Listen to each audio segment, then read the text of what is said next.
and welcome to Surviving on Wine and Cuss Words. I'm Emily. And I'm Charlotte. Before we get started, I want to start off with a trigger warning for discussions of sexual abuse, sexual assault, and emotional abuse. Childhood sexual abuse also, which might need to be added in there. Okay. All right. Thanks for coming back. Yes, let's go ahead and get started. We're so excited. We have new microphones, so if we sound a little bit different, that might be part of it. Mm-hmm.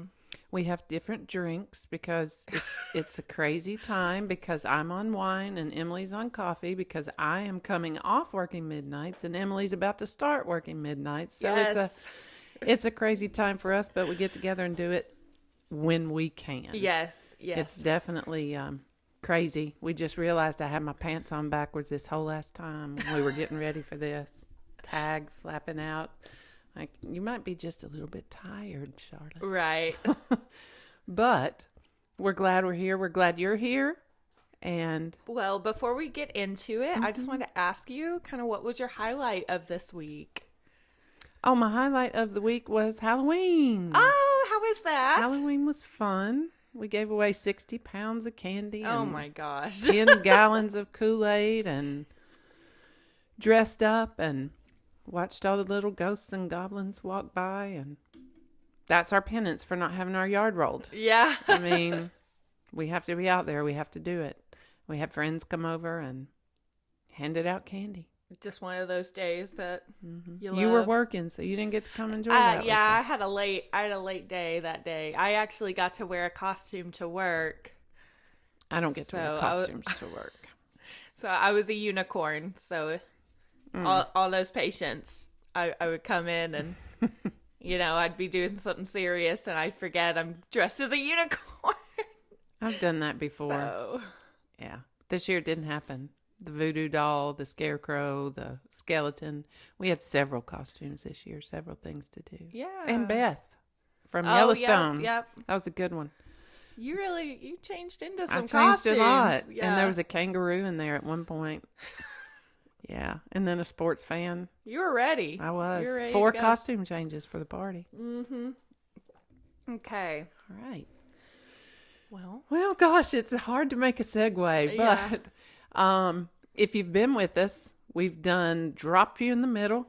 We've done a little bit of background from my point of view. We've done a little bit of background from Emily's point of view. And we figured we would start right where we started on the first episode, where Yeah. Emily disclosed her abuse and we and what happened as far as the legal system goes for the first Yeah. few days. So we wanted to kind of talk about our experiences through the legal system in the days following my disclosure to my mom and kind of what that looks like if you were, to be under the age of 18 to report sexual abuse, what to expect moving forward in those next couple weeks. A little bit of what to expect. And it's not always going to be cookie cutter. It's not Right. always going to be the same because, like in our situation, I called the police. They came out, a sheriff deputy came out, took a statement, and probably an hour or so later, a detective was assigned to the case, and he called me, and he said, "This is the way it's going to work. Chattanooga or Children's Advocacy Center is going to get the referral. They're going to call you. They're going to set up an appointment for Emily to come in to do a forensic interview. They're going to put a report together, and about once a month, the district attorney and all the big wigs meet with CAC and gather up what cases they need to take. Okay. So this is going to be a long process. And that's what he told me. He said, just expect a call from them next week because this is Friday night. Yeah. Remember? So Friday night when you disclosed, expect a call from them probably next week. And within the next couple of weeks, you'll have to go down there. Okay. Well, that it is what it is. You can't rush it. We're just going to have to deal with it. And my mind is swirling around the whole.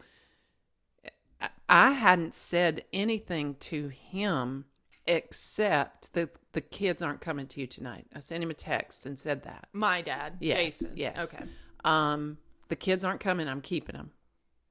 And there really wasn't much discussion there. It's almost like he knew you had told me, and I didn't tell him. I don't did. think you did tell him. Yeah, Okay. I had texted him and told him because that whole day that I was disclosing to you, something that we did not get into on the first episode was that he had put software on my phone to track my text messages. So he saw where I was texting my boyfriend at the time. And my boyfriend at the time is the one that kind of cornered me into it and said, if you don't tell your mom, I will. Right. Which I don't recommend for anybody who supports a survivor. Definitely let them come out on their own terms. But for me, that's what did it. Uh-oh. Uh-oh. Pause. Okay. Pause for a phone call. Okay. Sorry about that. We're back. So what I was trying to say is that my dad, the day that I was telling my mom, absolutely knew that it was coming. He was watching my text messages and saw that my boyfriend had kind of said these things to me, and I told him, okay, I'll tell my mom when I get home. So he called me and said, are you really going to do this? Are you really going to do this to me? Like, at least wait till Alex is 18 so I can be in Alex's life. I remember that vaguely. So, I remember you saying that. He was really trying to talk me out of it. I bet. Absolutely talked me out of it. I mean, So he knew that I had disclosed, and then once the detective came to our house the police officer came to our house to take the statement that night, the police officer said, stop texting him. And I remember. that is when I stopped because I was like, oh, I have been texting. Of course I have. I text him every day of every day. And Alex was sitting in his bed texting him. Right. And he said, you need to go in there and tell your son to stop all communication. Okay. Stop. And I mean, they kind of did, it just stopped and he was scared. Yeah. He was scared. So, he did know, but the detective laid it out that it was going to take a while. So my fears were he's not in jail and, he's crazy. What's he going to do to come after us? Like, what's he going to do to try to convince you not to move forward? That kind of thing. And my mind is just rapidly swirling around how to protect you guys. And the way I did that, I mean, it was a very sleepless first night for both of us, but we had to take Bo to the airport. I was not going to California anymore, but he still had to go for work. Right. So I thought, okay, and I called the detective and asked him, is it okay if we leave town? He said, sure, absolutely. And I thought, okay, we're going to go tomorrow, Saturday morning, early to Atlanta to take him to the airport. And that at least gets us a couple of days away. Yeah, just in case, because, my father still wasn't in jail at the time. They weren't going to arrest. I mean, we didn't even know. It was going to be a long time. So we went to Atlanta and, actually, let me back up. We planned to go to Atlanta the next morning. Well, the next morning, about 6:30, I got a phone call from the detective that said, well, things have kind of changed. Oh, God. Oh, okay, what? Yeah. He said, during the night, we have no idea what's going on over at Jason's house. Right. But during the night, evidently, he had called 911 several times. Oh, my God. To say, I need to be arrested. Come pick me up. Just come pick me up right now. Come pick me up. I have committed crimes. And they're like, sir, are you in danger now? Are you endangering anyone? No, these are past crimes. Okay, we'll send somebody out as soon as possible. When they didn't come quick, he'd call them back. I mean, this is the detective telling me that. Like, I don't know how weird this story is. He's like, he just kept calling. When are you coming? When are you coming? Come pick me up. When are you going to come arrest me? So finally, about 6 o'clock that morning, 5:30 or 6 that morning, he said a couple of sheriffs rolled up and knocked on his door and said, okay, sir, what do you have to confess to? Yeah. What are we picking you up for? What are we picking you up for? And he said, I'll confess to anything my daughter has said I did. That's it. What? No, you got to tell us something. No, I'm not telling you anything. I'm not telling you anything. I want a lawyer, but I will confess to anything my daughter said I did. Which, side note, and I say this so much, that son of a bitch hung his life on the fact that he thought you would not be brave enough to nail him to the wall. Right. And so in my head, I think that, maybe he thinks that I only disclosed the drug use or the alcohol use, or He maybe doesn't know what you said. or maybe I only disclosed, the abuse that happened when I was 9 and didn't continue to disclose the escalation of it. And so I think in his head, he was like, as long as I don't say anything, I won't accidentally Implicate myself. Right. Yeah. Right. He just wanted to wait and see what I was brave enough to tell an adult. Which is just cowardice in and of itself. You're going to call the police and say, come pick me up, but then you're not going to tell them what you did. Right. You're going to say, hey, she called and told on me yesterday, and I admit to everything she said. Right. Which is just unfathomable. But that was the call that woke me up Saturday morning. Okay, so he's been arrested. Yeah. Great. They arrested him. They took him in. And they put the two cases together, your statement with him saying, come arrest me. Right. So they knew what was coming. I mean, he didn't say anything, but they knew what you What had. I Of had course, we said. didn't have any official charges, Right. but we went off and we headed down to Atlanta without knowing much of anything. The detective said, go, do it. That's a great idea. Get out of town. I'll call you if there are any updates. And we were at Dave & Buster's. Yeah. Dave & Buster's, of all places, just trying to be normal, just trying to get our minds off of it.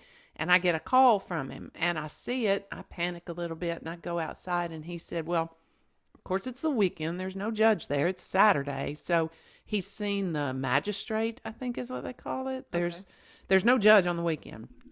So he's been before the magistrate and his bond was set at $425,000. Right. Like almost $500,000. Like, well, he ain't getting out. Yeah. I mean, like, okay, I can breathe a little bit. I can breathe. Yeah. And we continued on, played our games. I don't even know if I told you. I probably did because, you're 16 at the time and you needed to know what was going on and that you didn't need to worry. It's okay. He's in jail. We ate dinner. We went back to the hotel. Woke up. The next day was Mother's Day, which happy Mother's Day. It was a great Mother's Day to wake up with you and Alex safe in a hotel in Atlanta. Right. And we went to drop Bo off at the airport. We stopped at the outlet malls on the way back and got a tiny little scoop of chocolate ice cream. Yeah. I remember that picture. I think you've got the same shirt Yeah, on I that was you wearing did this in that picture today. Weird. But anyway, we got back and life Moves on. it slammed us in the face when we got home he'd been arrested, so arrest reports are public, so Facebook. And we kind of went into that on the first episode, so we won't recap that here, but what I wanted to go into is kind of from my perspective, what happened legally from there on. So a couple weeks later, I don't even think maybe it was a a couple week weeks. It later. might have been a week. And I don't think you had even been to CAC yet. They still hadn't even called for the interview yet because I didn't know what to do. I just knew we had to show up at court on a particular day at a particular time. So I did do my forensic interview before the preliminary hearing. Okay, so we did. So the first thing that happens is I go into the Children's Advocacy Center for the forensic interview, which is where you have a psychologist specially trained to ask questions to children about abuse. And I remember going in, funny enough, it was the same person who had interviewed me when I was 13 with the initial drinking and pictures. And I remember her face and I remember thinking how I was going to tell her everything this time, where I was very careful when I was 13 years old not to expose any more than they already knew. But this time I was just going to tell her everything. And I think that was my thumb. Oh, okay. I think this was the first time that I ever realized how serious this situation was. Because, yes, my mom was upset. And, yes, one police officer had come to the house.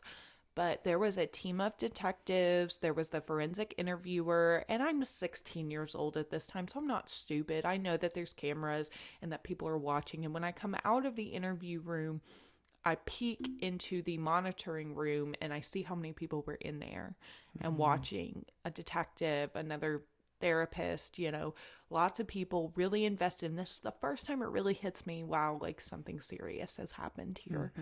I mean, they're interviewing all of us at the same time. Right. They had you back there. They interviewed me. They interviewed Bo. I'm sure they interviewed Alex. I mean, Right. some things I block in my mind, and Yeah. I may not be remembering that right, but I can't imagine they didn't interview Right. Alex. I sat in that interview room and cried. And, the one big thing about the interview is they want to get enough information for the legal case. This, from here on out, it is about the defendant. As you're a victim, as you're processing this, as this is the first time you're telling somebody, at the end of the day, this is, from a legal standpoint, about the defendant and about gathering evidence for the defendant. And so what they wanted from me were specifics. Do they have enough for a case? They wanted very specific information. They want you to say it out loud, specifically, what body part are we talking about? You use the proper name for everything. And they want details, and they want you to know when it happened. So a lot of that can be really tough. That was definitely a very tough thing to go through, because this was the first time, even when I told my mom, I didn't tell her specifics. So this is the first time sitting in a room going, okay, this year this happened. This year this happened.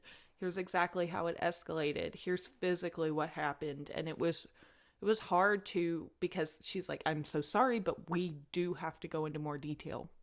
And, you're trying to be really vague about it because you don't want to say it out loud. But I mean, you see it on TV all the time, and you never think it's going to happen. But like, you're watching Law and Order, and they say, his penis was in my vagina, and that's what they were making you say. Right. Things very specific like that. Not, yeah. And I didn't know what was going on. I just knew I was broken. Right. I was broken. And all they wanted to interview me for basically was to make sure I was not part of it. I was not privy to it, that I was going to protect you guys, that you guys were in a safe situation. That was what the interview for me and Bo was. Yeah, just to make sure that we could go home with you. Right. Otherwise, they would have taken you, and I guess. Yeah. I don't know. That never entered my mind because I knew I was a non-offending parent, and it didn't enter my mind what they would do if they thought this, because it's not true. So, Right. Yeah. And we at that point, we had not met any of the district attorneys yet. We didn't meet them until the preliminary hearing. And whatever they rolled up from your forensic interview at CAC, it got sent to the district attorney, who said, yeah, I mean, I'll take this case. And she specialized in childhood sexual abuse and childhood abuse. That was her specialty, assistant district attorney, I guess. And we were told to be in court for the preliminary hearing. Yes. You were. And so what a preliminary hearing is where you just go in front of the judge, and the judge decides, is this something with enough evidence to move forward To with? go to the grand jury. It is just, standing in front of the judge saying, here's my side, here's his side, and he decides, are we going to continue with this case? Mm-hmm.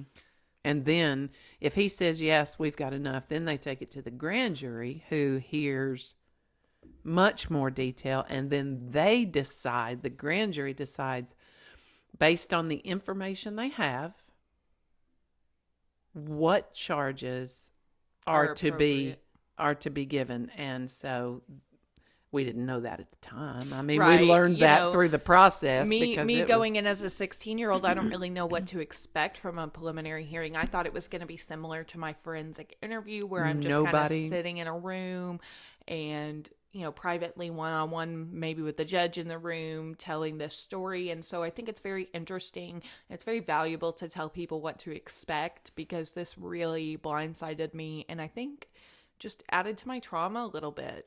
I mean, Oh, I'm it was sure. really difficult. I mean, if you've ever gotten a speeding ticket, if you've ever had a traffic violation and you have to go to court, you're told to go to courtroom 301 at 8 a.m. And you know what happens at 8 a.m. Everybody who's on the docket that day is sitting in the courtroom. Right. And they're waiting for the judge to call them. Mm-hmm. And that's where we were. Yeah, in this open courtroom with people with traffic violations and the DA said she was going to try to get the courtroom closed so that everyone had to leave because you were a minor. Right.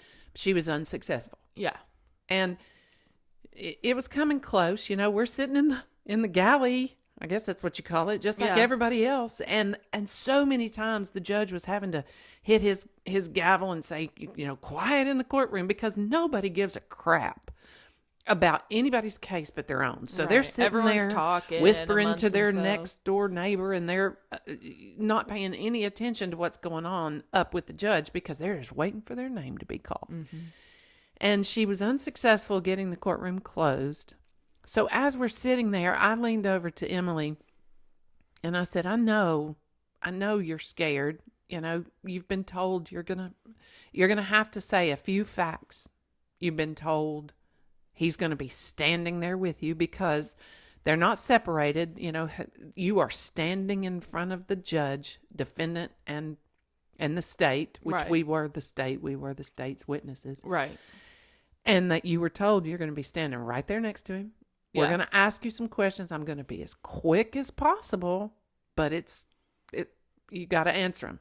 You got to answer them. And so we knew that was coming. And so I every time he had to tell the courtroom to be quiet, I was like, okay, this is all right. And I said, Emily, no one's going to hear. It's going to be okay. Nobody gives a crap what's going on up there. They're talking to themselves. Nobody's going to hear anything.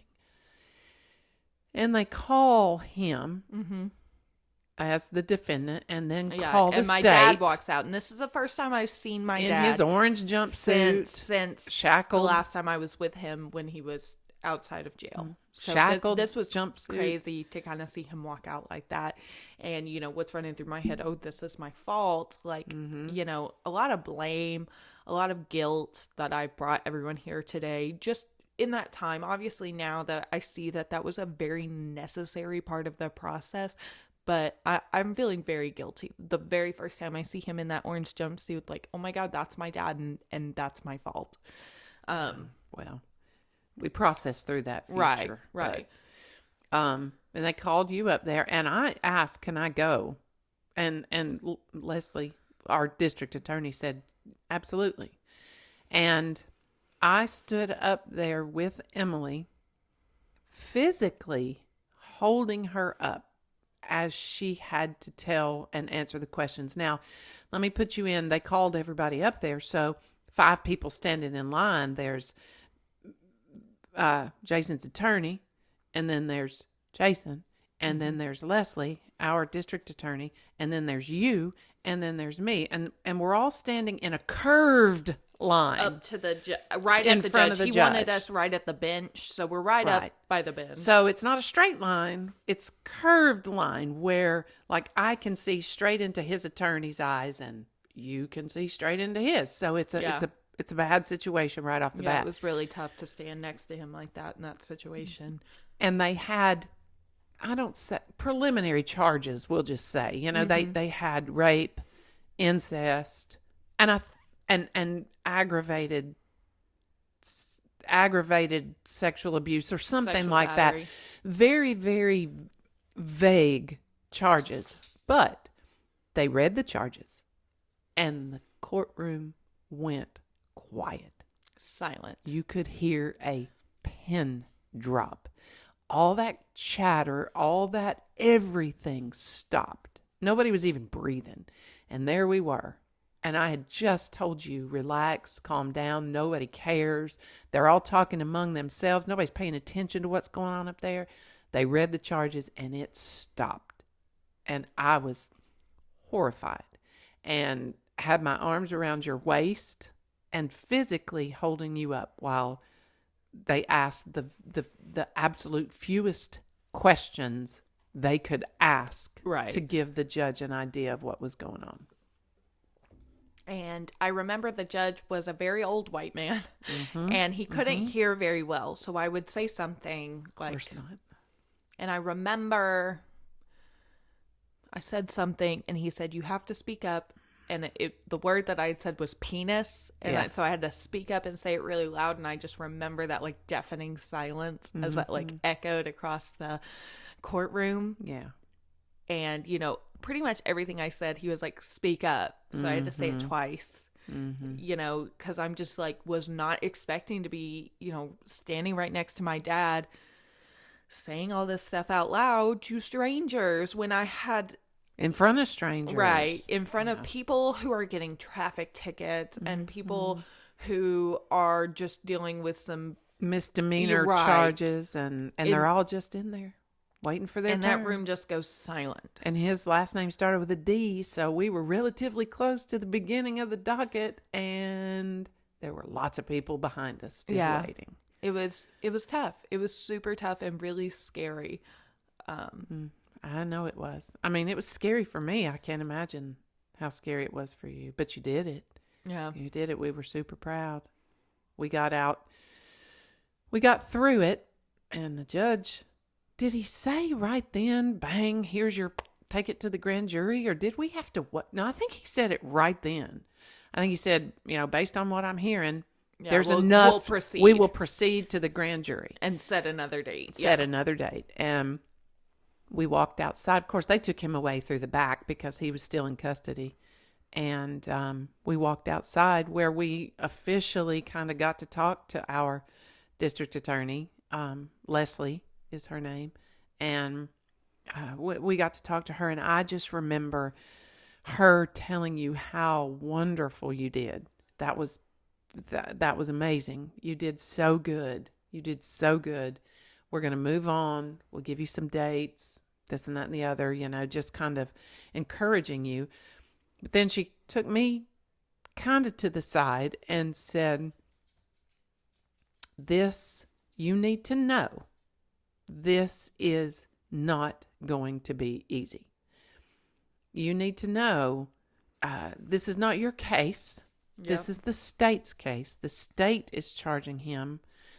But Emily, you, your stories, your family, you are our witnesses. Without you, we can't go forward with this case. So you need to understand it's going to take a long time and it's not going to be easy. Mm-hmm. And at that point, it was almost like we were encouraged because I was stupid enough to think that's the last time you'll ever have to stand up in somebody and say anything. Right. I mean, I was stupid enough to think that's all they needed to hear was what you just said and your forensic interview. So we got this. You know, you're just like, we got this. Let's go. Give me the next date. Let's do it.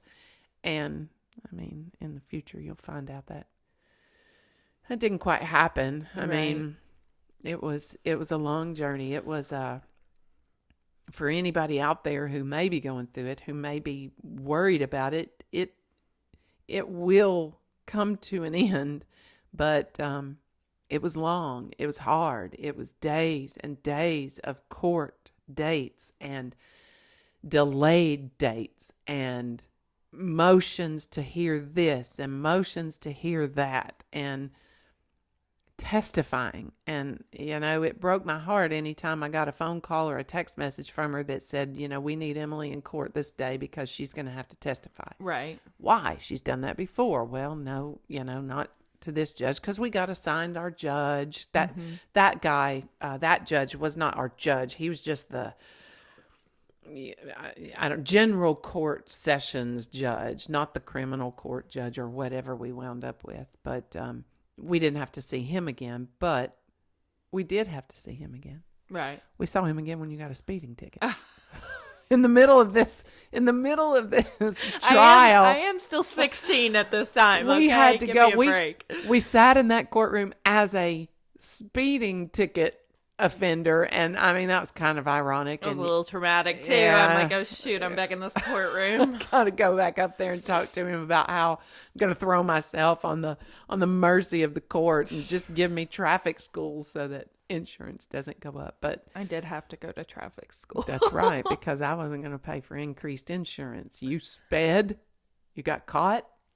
We don't break the law. We go fast, we speed. We don't go over 87 because I have no interest in going back to the future. Boo. I know. Okay. Boo. All right. Bad joke. But the civil or the court system, I mean, we should have bought stock in the parking garage that was across the street. We went so many times. And through all of this, I was the only one that showed up to every court date because I didn't want you there if you didn't need to be there. If it was just information purposes, I never wanted you to be there if you didn't need to be there. But I did not want one single word said to the judge through him or his attorney that I didn't hear. Right. Because he's full of bullshit. And I needed to tell them if he was throwing bullshit. They needed to know. Okay. And I mean, there were days that we showed up and the judge didn't show up. There were days that we showed up and the district attorney wasn't available, so we had to postpone. There were days that Jason didn't show up for sickness or whatever, and that his attorney didn't show up. And one day that Nanny didn't show up because it snowed and she couldn't get across the mountain. But not one single day did they have a court date that I wasn't there. Right. And they knew it. Yeah. They knew it. Yeah. There were so many tricks played based on the fact that we were there every time, that I was there every time. And they knew, they started to learn things. Yeah, and we'll kind of get into it later, but basically, the defense kind of starts throwing out useless motions that drag along this trial to end up being 2.5 years. Yeah, by the time he got sentenced, it was 2.5 when I was initially starting with this trial,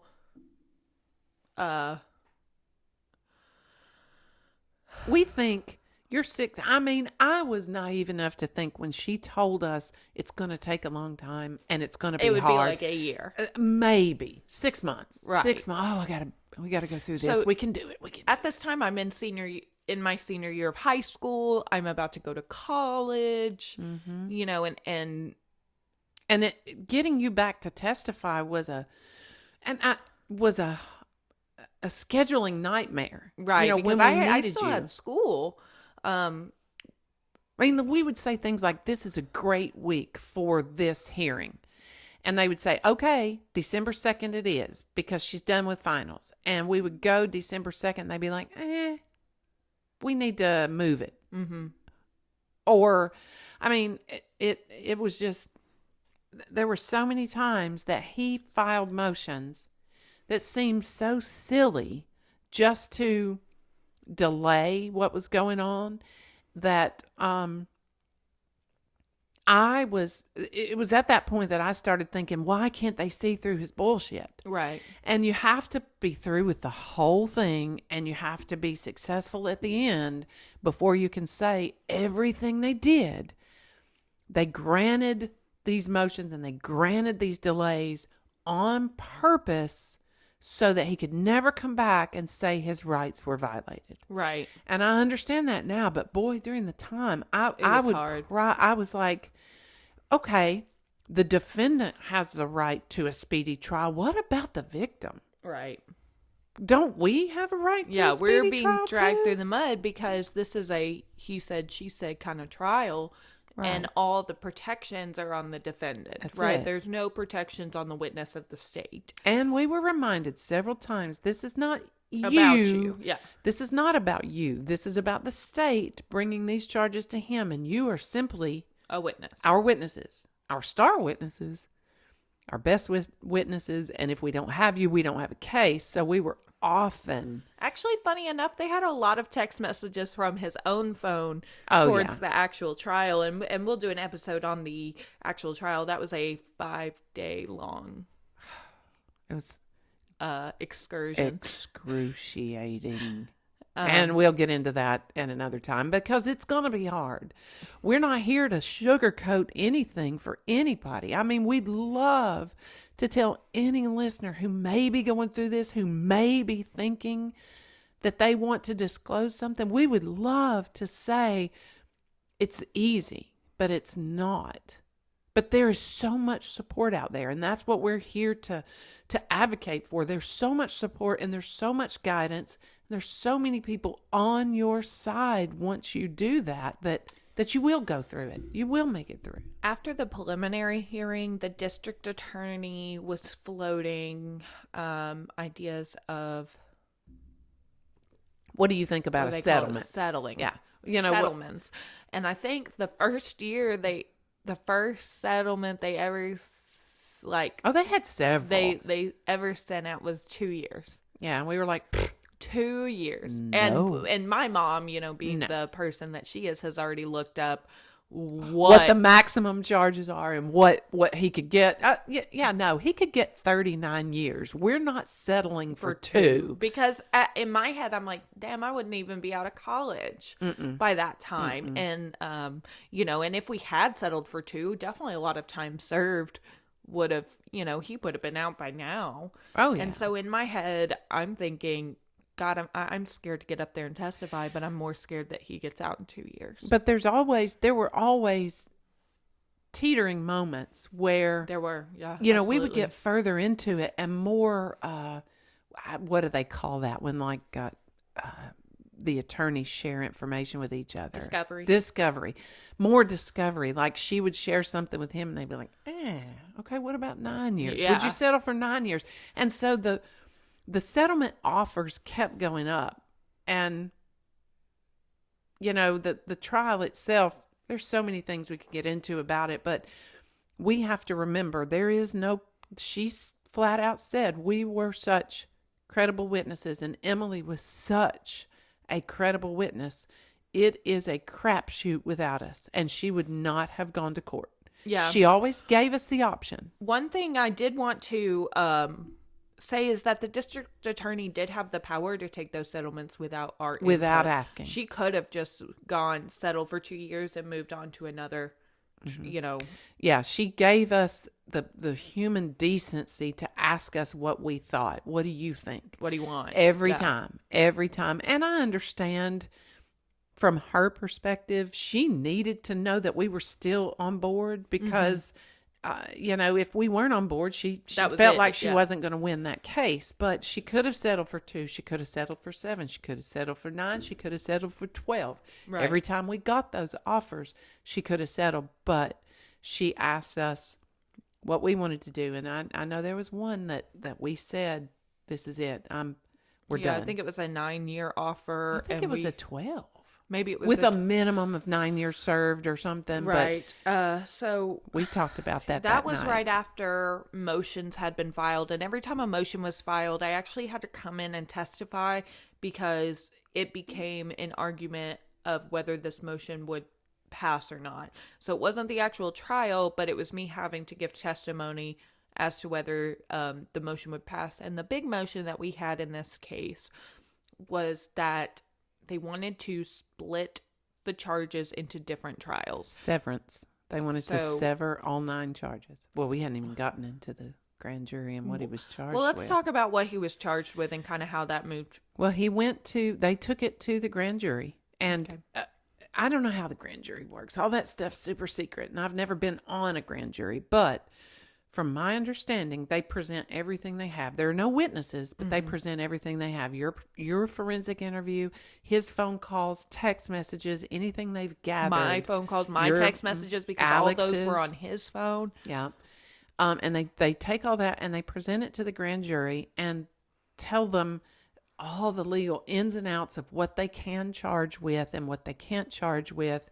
And then they hand their offering down. So the grand jury indicted 5 charges of incest, 4 of statutory rape, and 1 of aggravated sexual assault or battery. Aggravated sexual battery. I can look it up because I still have tabs on him on my phone. It's all still in there because I still look every week to make sure he's...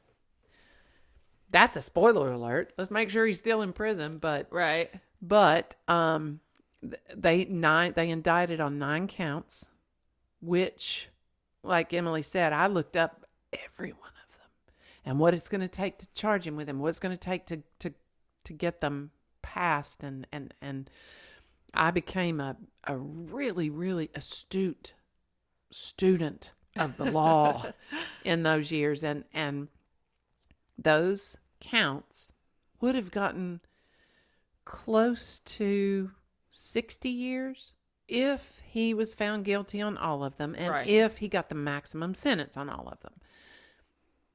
Towards the end, when we were actually speaking of going to trial,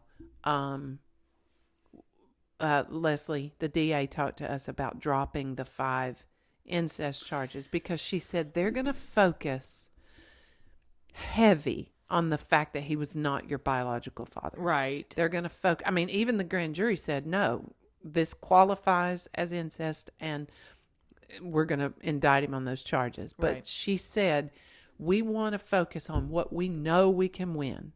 And if his attorney, public defender, by the way, if his attorney hones in on this, then he could really confuse a jury. And he could really focus on something that doesn't matter. Right. So, I'm not her biological father. And we end up playing semantics when that's not what we want to make the trial about. Right. So I was okay with it. So, yeah, I was too. So we ended up going from 9 charges to 5.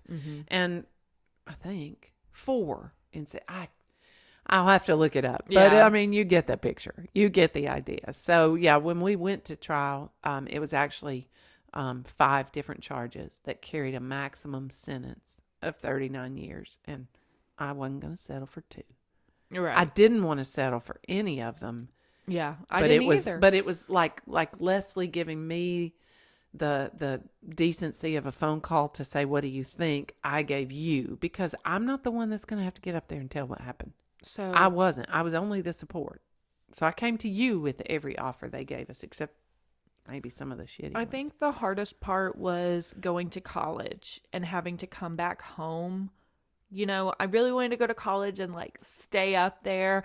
And I think the first time I had to come back, I went to college in August. I had to come back in September, to testify for some reason. Probably the severance. Yeah, I think because what they wanted so bad to do was separate all the charges because individually they didn't look so bad. They didn't show a pattern. Well, they're bad. Oh, yeah. But they didn't show a pattern.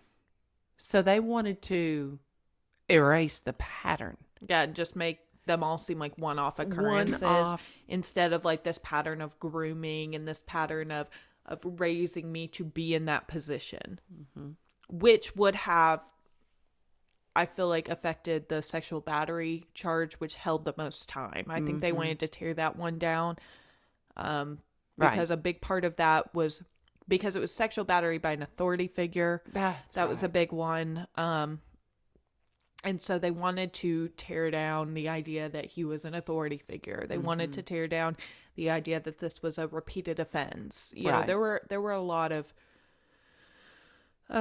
just arguments like that from the defense. And that's something that, as a survivor, if you are going through the legal system, that's one of the hardest parts, is to see somebody defend your abuser. That's so hard. Oh my God, that's so hard. I remember every time, my dad would be taken back to jail through the back, but, his public defender would just walk out the same door we walked out. I remember just staring a hole into the back of his head because I couldn't understand how a person like that could defend my dad.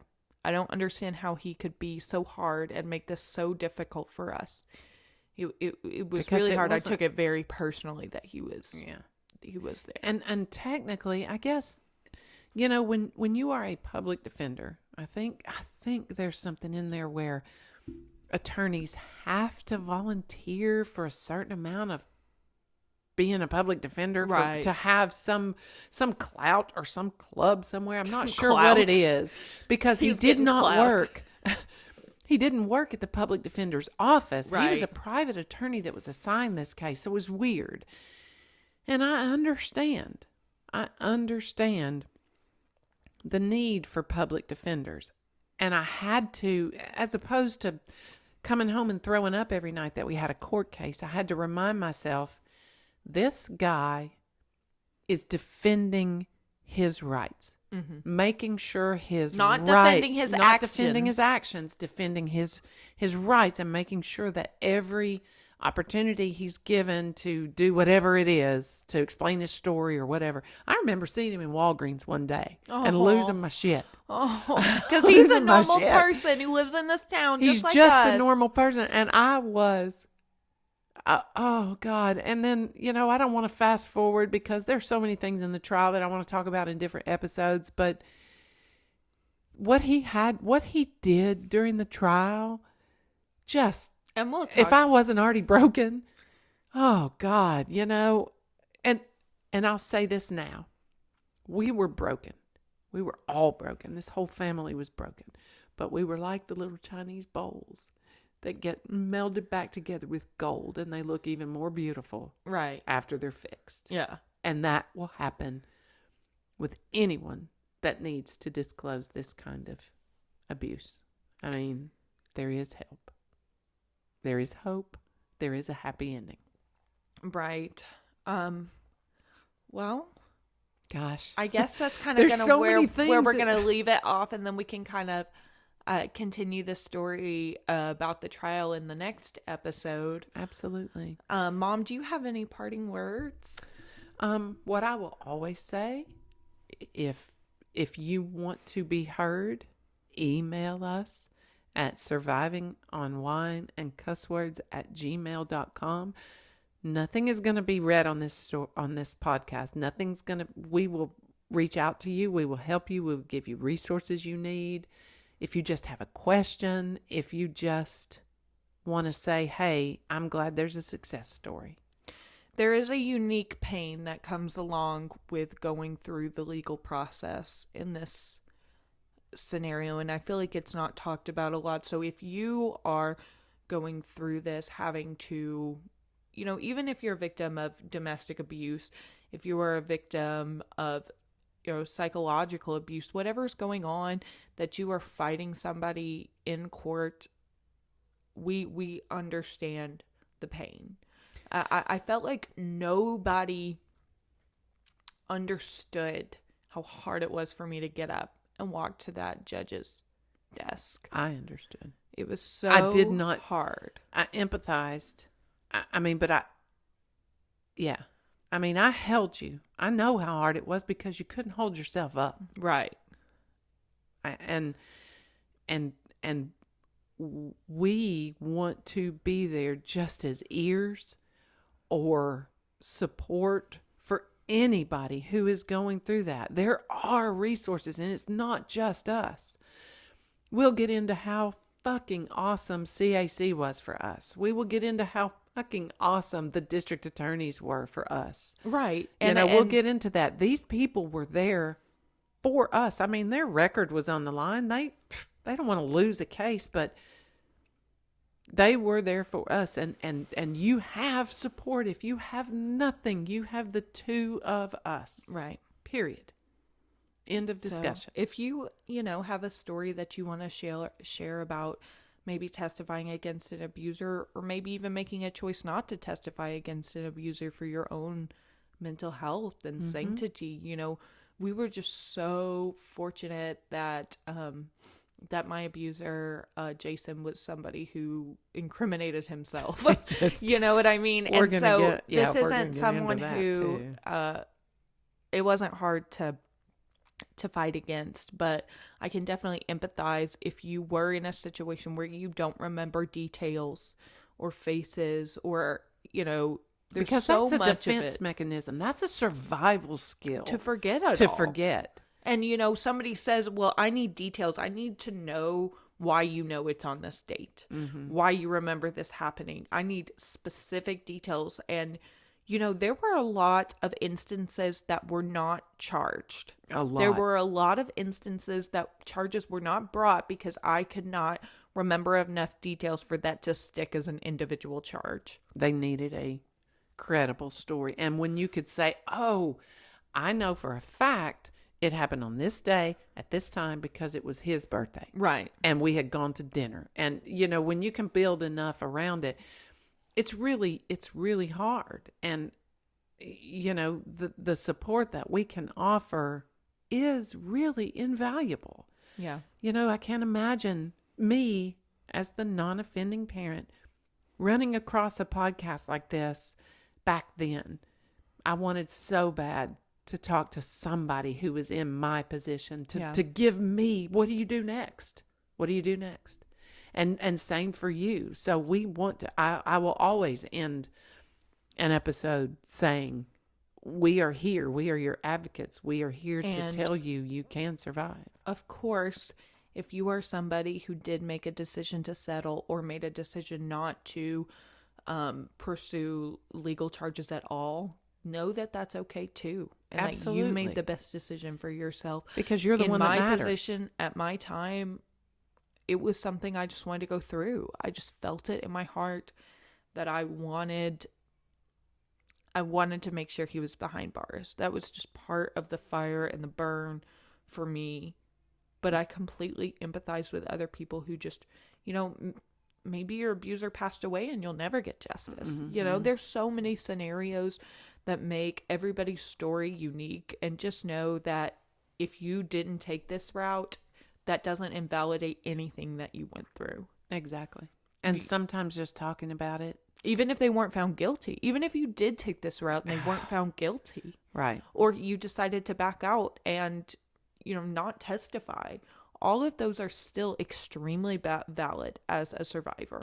Disclosing the abuse is the key. Yes. Because telling someone. You're out there. Yeah. I mean, so hard. There's so many aspects and so many places you can go with things like this and know, just like Rebecca told me, just like therapy during this trial, not one single feeling that you are feeling is wrong. Right. None of them are wrong. You just have to know how to process them. Okay. Well, I think this was a good episode, kind of going over the what you're headed for in the legal system. Right. And so, of course, message us any questions, comments, concerns at survivingonwineandcusswords.com or at gmail.com. And we also have a website, survivingonwineandcusswords.com, that our YouTube and podcast is on. That's right. If you need anything at all, don't hesitate to reach out to loved ones, friends, family. And if you have no one at all, please message us because we are here. We will do everything we can to help. But we have our finger on all the resources. You're not alone. Not alone. And that's the important thing. Remember that. Okay. Awesome. We'll see you next time. Yes, guys. Have a great week, and we hope to see you in the next episode, okay? Thank you so much. Cheers. Cheers. Bye.